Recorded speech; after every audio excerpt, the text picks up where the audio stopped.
பார்க்கும்போது ஸ்க்ரீன்ல அப்படியே ஃபுல் மீல் சாப்பிட்ட மாதிரி இருக்கு சீரியஸாவே. அந்த அளவுக்கு ஒரு செம்ம ஹேப்பியா இருக்கு. அதுவும் வேற வேற மாதிரி நான் எதிர்பார்க்கவே இல்ல. ஒரு ஒரு கேரக்டர்ஸ்க்குமே ஒரு செம்ம இம்பார்ட்டன்ஸ் குடுத்துருக்காரு டைரக்டர். சில நம்ம யோசிப்போம், ஐயோ இவங்கள மொக்க பண்ணிட்டாங்க. அந்த மாதிரி கிடையவே கிடையாது. எல்லாருக்குமே equal performance space குடுத்துருக்காரு.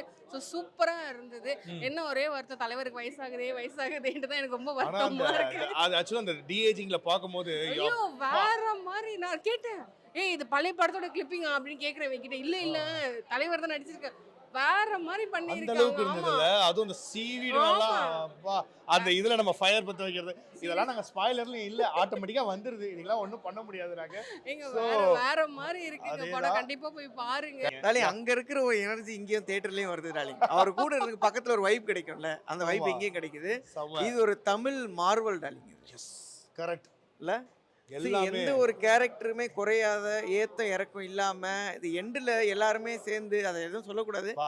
But anyway இந்த கிளைமாக்ஸ் வந்து வேற லெவல் கிளைமாக்ஸ். அடுத்த மார்வல் 2க்காக வெயிட் பண்ணிட்டு இருக்கோம். Yes of course